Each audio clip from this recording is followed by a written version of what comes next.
Assalamualaikum warahmatullahi wabarakatuh. Alhamdulillah, alhamdulillahilladzi binikmatihi tatimmus shalihat. Allahumma salli ala sayyidina Muhammadinil fatihi lima ughliqa wal khatimi lima sabaq nasiril haqqi bil haqq wal hadi ila siratikal mustaqim wa ala alihi haqqa qadrihi wa miqdaril azim. An amiril mu'minin Abi Hafsin Umar bin Al-Khattab radhiyallahu anhu qala sami'tu Rasulullah sallallahu alaihi wasallam yaqul innamal a'malu binniyat wa innamal likulli imri'in ma nawa faman kanat hijratu ilallahi wa rasulih wa hijratu ilallahi wa rasulih wa man kanat hijratu lidunya yusibuha aw imra'atin yankihuha wa hijratu ila ma hajara ilaih. Muttafaqun alaih. Al hadis au kama qala sadaqallahu haitsu yaqul. Ashabul fadilah, para kiai, para sesepuh, bini sepuh, wabil khusus dumateng panjenenganipun Romo Kiai Haji Miftahul Akhyar, mudah-mudahan senantiasa sehat dan berkah selalu. Panjenenganipun akhina billah Kiai Haji Matin Jawahir selaku pengasuh Pondok Pesantren Sunan Bejagung Tuban, mudah-mudahan sukses dan berkah selalu. Bapak Bupati, Kapolres yang hadir di siang yang penuh berkah, hadirin sidang jamaah, tanpa mengurangi rasa hormat, saya tidak perlu mukadimah panjang lebar. Saya ngaji 7 menit, berbicara pendidikan 5 menit, sisanya lain-lain. Tolong disiapkan buku catatannya. Serius ini. Hadis yang saya baca tadi cukup pendek.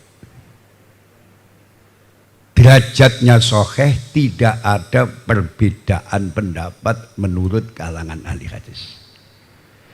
Sesungguhnya amal perbuatan itu tergantung pada niat. Dan setiap orang hanya mendapatkan apa yang ia niatkan. Pandai-pandailah menata niat. Tulis. Karena bagusnya niat akan menentukan kualitas amal. Banyak amal biasa menjadi bermakna karena dibungkus dengan niat yang tulus dan benar. Banyak kewajiban menjadi sia-sia karena tidak dibarengi dengan niat yang tulus dan benar. Allahumma sholli ala Muhammad. Pondok pesantren merupakan lembaga pendidikan tertua di Republik ini, sekaligus merupakan lembaga yang pertama kali mencerdaskan kehidupan bangsa. Belum ada UNER, belum ada UI, belum ada ITS, belum ada Undip, belum ada Brawijaya. Pondok pesantren lah merupakan lembaga pendidikan pertama yang mencerdaskan kehidupan bangsa. Ini harus dipahami. Bukan sekedar dipahami, harus dikawal benar. Walaupun hari ini mempunyai legal formal, ada undang-undang tentang pesantren, tapi pelaksanaannya penting, perjuangan harus dikawal. Bisa dilanjut? Bisa dilanjut Pak Uda? Ketahuilah bahwa manajemen pendidikan itu beda dengan manajemen perusahaan. Maka seorang kiai tidak cukup alim, bisa baca kitab, harus mampu mempersiapkan sebuah kurikulum, seperangkat kurikulum yang siap menjawab tantangan zaman. Tanpa itu ditinggal orang. Dibuktikan tesis pondok pesantren yang tidak didukung pendidikan formal hampir tergulung di Republik ini.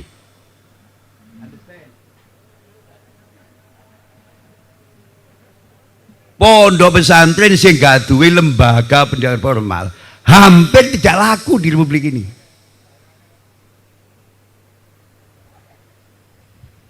Maka para kiai, para gus, para ustadz, siapapun orangnya, apapun latar belakang pendidikannya, kalau mengelola pesantren tidak cukup pandai, harus cerdas. Harus berusaha meletakkan positioning yang tepat. Gimana? Bila positioning dan tepat, ditinggal orang. Kalau dulu cukup terjemah-terjemah kuno, bima, kelawan barang, derapun utawiku. Hari ini cerdas menerjemahkan secara kontekstual. Tanpa itu akan ditinggal oleh umat. Karena zaman berubah, paradigmanya berubah, wawasan dan kebutuhan umatnya juga berubah.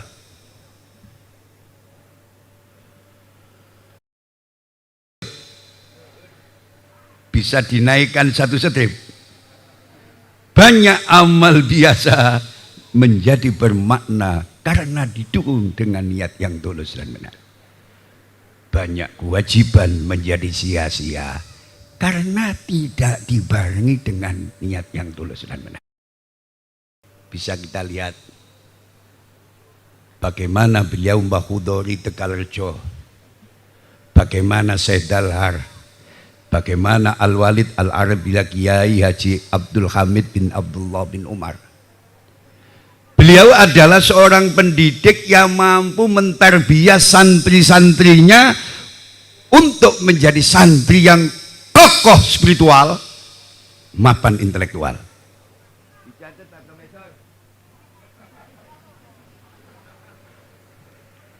Kokoh spiritual, mapan intelektual. Akale diisi ilmu, atine diisi dzikir.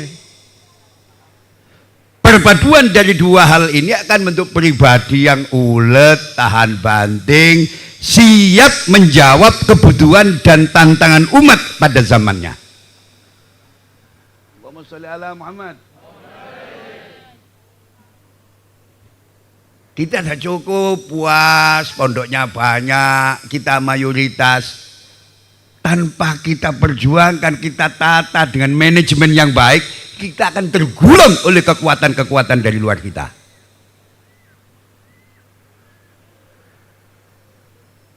Maka sering saya sampaikan dalam berbagai kesempatan,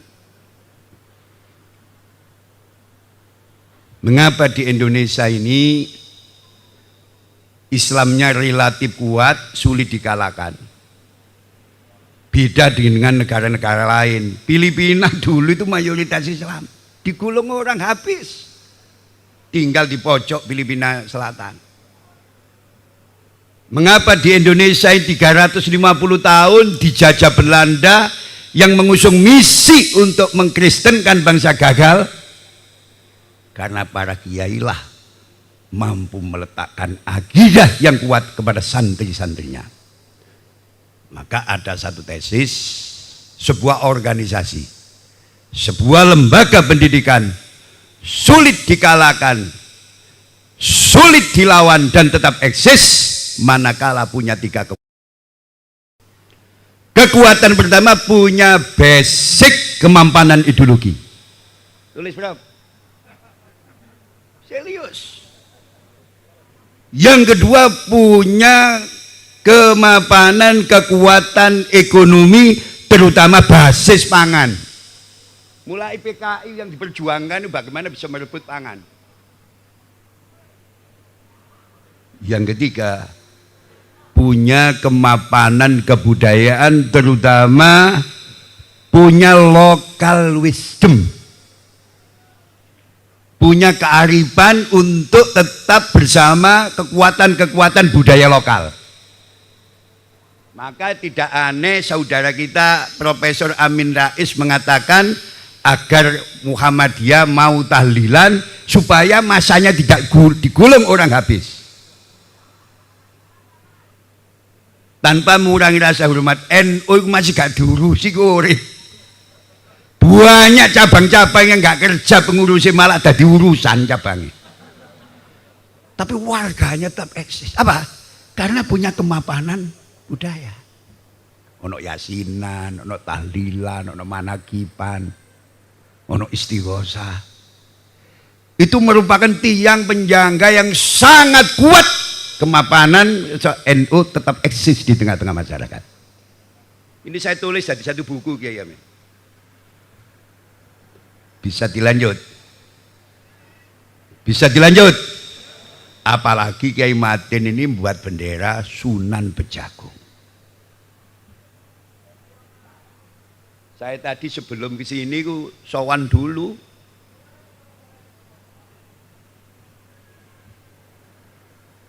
Jadi bukan hebat bupati ini, bukan hebat kiai ini. Pondok ini ada rohnya boleh tafaulan dengan Sunan Bejagung. Tabarukan tafaulan dengan Sunan Bejagung. Ini harus digarisbawahi. Ini kalau saya terangkan, umpama yang paham paling 2 orang, 3 orang. Tinggi keterangan ini. Kekuatan tabaruk, kekuatan tafaul itu sangat luar biasa terhadap mencerdaskan pola pikir seseorang. Ini mulai tergerus. Mulai tergerus adanya HTI, adanya PKS, adanya sayap-sayap kanan, mulai tergerus. Ini kalau orang-orang NU tidak merapatkan barisan, tidak berusaha mencari titik kesamaan, justru terjebak mencari titik perbedaan, kita akan digulung oleh mereka. Understand? Understand? Sakral namanya Sunan Bejagung. Sekelumit saya ambilkan bagaimana kehebatan beliau Mbah Muhyiddin Syekh Asy'ari Bejagung Tuban. Beliau adalah bukan sekedar seorang wali. Beliau orang yang istiqomah dalam iman, istiqomah dalam tauhid, istiqomah dalam ketaatan, senantiasa bersama orang-orang kecil. Mereka bersama kekuatan-kekuatan real di tengah-tengah masyarakat. Secara ilmu sosiologi, orang yang tumbuh dan berkembang dari arus bawah sulit dikalahkan dan ditandingi oleh siapapun. Luwih-luwih nek pilkada.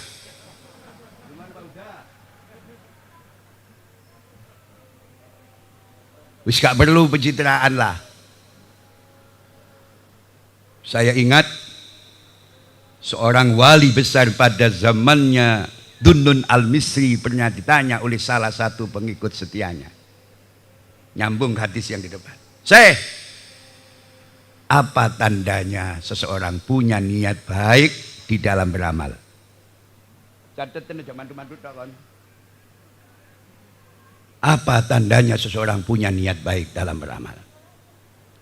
Saya jawabnya cukup cerdas, jenius dan luar biasa. Tanda seseorang punya niat baik dalam beramal, 1, tidak malas. Bila menemukan kesulitan dan hambatan, tahan banting, tidak gampang menyerah, optimis, bergerak maju bukan bergerak mundur. Tanda seseorang punya niat baik dalam beramal, bergantungnya hanya kepada Allah Subhanahu wa ta'ala. Ini pesan yang Yai Matin. Segala problema yang menimpa kita, bila kita sandarkan kepada Allah, akan menjadi ringan dan mudah. Allahumma sholli ala Muhammad. Tadi Yai Matin bilang punya 3 hektar, yang ini 1 hektar, yang 1,5 hektar. Saya doakan insya Allah bisa 10 kali lipat. Kalau lihat mas santrinya cantik-cantik gini, kalau 3 hektar kurang ya, saya supaya betah kerasan ke sini. Saya tadi bilang sama saudara saya Kiai Miftahul Akhyar, saya itu kalau pidato formatnya gini, akal gak bisa jalan. Tapi kalau saya pidato yang di depan itu cantik-cantik, kecerdasan luar biasa.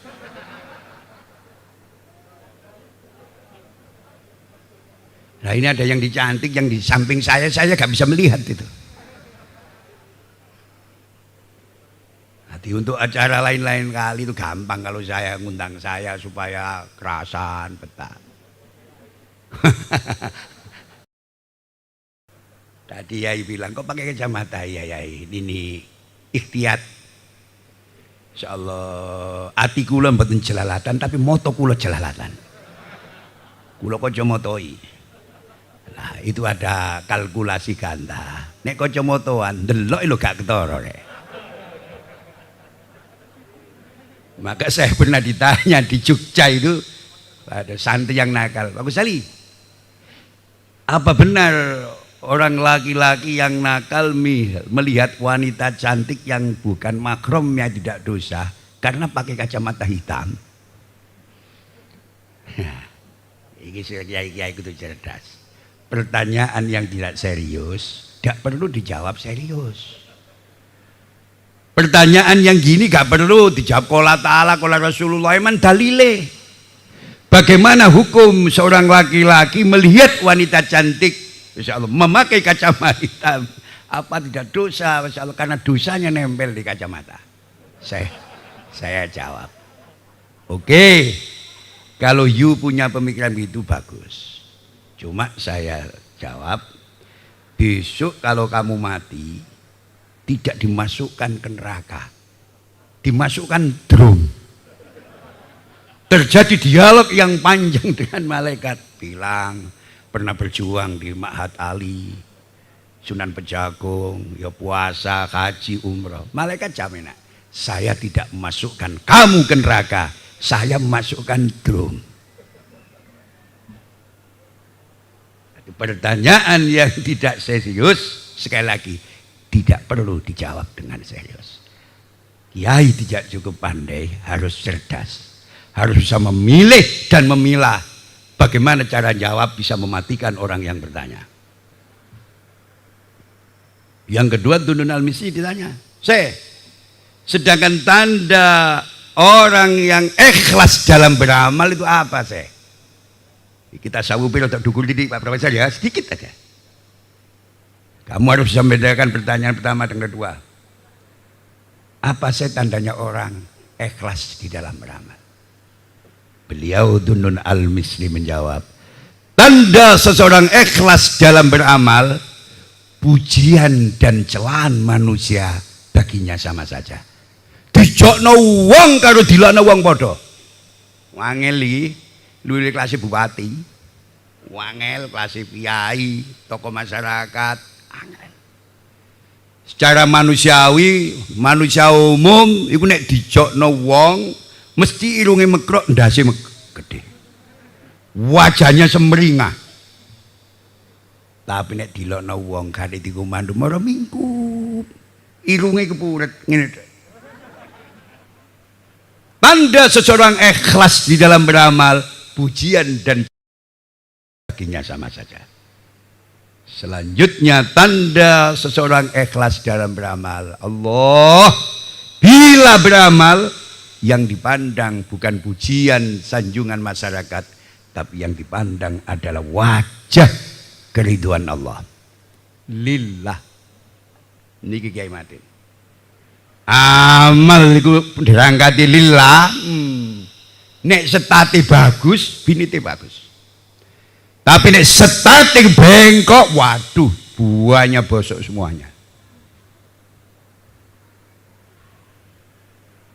Yang ketiga, tanda seseorang ikhlas dalam beramal. Bila beramal, pahalanya ingin bertemu di akhirat nanti. Dalam sekali Pak Nur. Amal seamal orientasinya akhirat. tidak terjebak kepentingan sesaat, tidak mencari popularitas. Gak perlu pencitraan di mana-mana sekarang.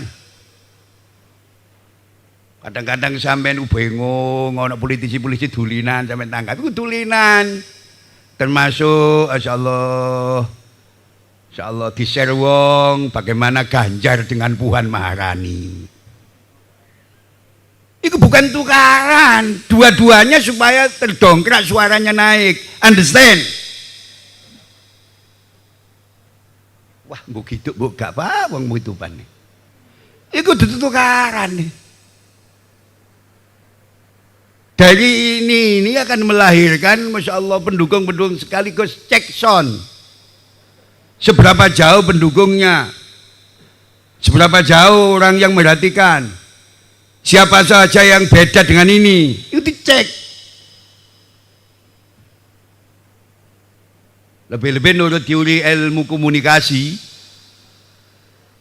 barang siapa yang mampu menguasai media berarti punya peluang separuh kemenangan di dalam pembentukan opini publik. Di Bojonegoro itu ada tukang pijet, anaknya pitu, nduk pondok telu, gak payu tukang pijet, nangis-nangis teng kula. Iki gak perlu disowok. Kula tulis tok tak lebokno radar Bojonegoro. Tangan ajaib. Sekali sentuhan bisa menyembuhkan impoten. Insyaallah head yang tidak teratur pasene akeh. Bisa mangan wareg, mangan nembul bareng rada munggah. Angkal-angkal yo ejen yo rabi maneh.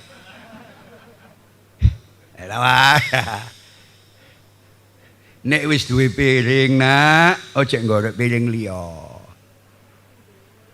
Iku coba nek iso mangan wareg sing akeh maca alhamdulillah. Lihatlah sisi-sisi insyaallah kelebihan rezeki Allah yang dicurahkan kepadamu.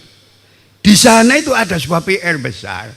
Sejauh mana jeritan hatimu dan pendekatan hatimu kepada Allah Subhanahu wa taala. Wis sampean tak dongano sugih kabeh. Muga-muga Yai Matin tambah sugih. Insyaallah pondoke tambah gede. Insyaallah berkah. Barokah Mbah Bejagung. Yang kedua yang itu garis bawah Yai. Mbah Bejagung uloman. Loman seneng selamatan.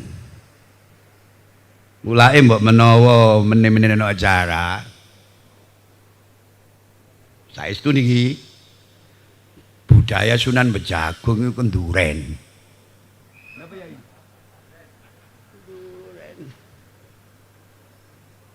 Zaman saiki ya standare ya ana nasi mandi lakem. Tupan iki ana santriku Habib Idrus iki. Saya sampai tinggal call saya, Gus kirim mandi lakem. Mboten mungkin kula talame sampean Yai mboten mungkin. Piro Yai botone? Mboten kok. Serius. Uang itu hanya alat tukar. Uang itu alat tukar. Jadi siapa yang punya uang gak iso nukarno berarti gak punya uang. Rungono Pak Profesor. Duit-duit kok dideposito, no gak punya uang itu. Mulai dimainkan oleh orang-orang yang pinter, duit kaji-kaji, di deposito, dimanfaatkan oleh lawan-lawan kita untuk memukul kita. Nek jaminane menungso, jaminane bank percaya, jaminane Allah kudu luwih yakin dan percaya. Pokoknya nek acara mana ya? Budaya kenduren nih, jadi ditinggal. Mumbul pondok sampean temenan niki. Ya upa-upa sing dipangan santri ku sing ngusul nang Allah. Iki ngaji khusus ya iki. Upa sing dipangan sing ngusul. Ojo aku wah. Ngombe aku wah. STM ITB. susu, telur, madu, isi tenaga paru. Bisa merubah vitalitas dari ngos menjadi jos. Cerdas kiai ini. Anak kiai tiga aku, muni bapak-bapak bereset keliru bebek-bebek. Bebek yang terhormat. Saya coba zaman ngundang kula ngumbini standar, mangane standar. Luar biasa. Gak perlu jasan pidato. Niki lho hormat Yai Matin kula jasan. Jas niki Yai nek kula dudu regane, saya khawatir melahirkan kecemburuan sosial. Mboten padha. Pak Profesor meluru jas sampeyan niku larang ke wah. Siapa dulu Yai yang ngasih Yai? Oleh ngomong larang duduk regoe duit, dikai uang. Nah dikai uang gak ada harganya. Nek ana wong dikai uang didol iku wong bego itu. Mulai tak gawe pidato. Sing gak seneng. Sampeyan tak tungano berkah kabeh. Terakhir niki monggo nuwun Allah mudah-mudahan pondok pesantren Sunan Bejagung niki insyaallah dan lembaga-lembaga semuanya senantiasa dikawal Allah, bersama Allah, diberkahi. Selamat kiai ini, makmur santri-santri ini, terangkat kondisi sosial ekonomi masyarakat sekitar. Jadi sekitar pondok itu kudu ana oleh cipratane pondok, ojo oleh peceraine tok. Saya itu ngaji di sana-sana ono sing kiai salah paham, gak nerjemahno jare ngritik mboten. Nek kepin pondok iku barokah. Sekitare pondok iku kudu oleh labete keberkahan. Kadang-kadang pondok kau wedhe tanggane gak oleh dodol. Dikon tuku jero kabeh. Yang ngene tak tangga. Wis, kula dongakno berkah. Selamat Mas santri niki, calon-calon santri saya doakan sukses. Berkah. Sing lanang gak tak toleh belas Mas. Apa? Wis dadi watek lan cirine wong lanang seneng delok wong wedok. Lah nek padha lanange kan anggar. Anggar karena saya normal, yang lihat perempuannya. Mudah-mudahan berkah. Lain kali kula terangno, Masya Allah sijine dina ada seorang kiai yang cukup terkenal. Insyaallah rabi maneh waktu gilir insyaallah listrike mati ndelek serban sembrono. Masyaallah akhirnya pulang mboten serbanan ganti kutangan. Mulai kiai-kiai ku nek gilir mbok menawa ndelek serban sing hati-hati karena tidak ada sepandai-pandai tupai melompat akhirnya jatuh jua. Breset budale serbanan muline kutangan. Ihdinas siratal mustaqim. Ma'assalamah. Wassalamualaikum warahmatullahi wabarakatuh.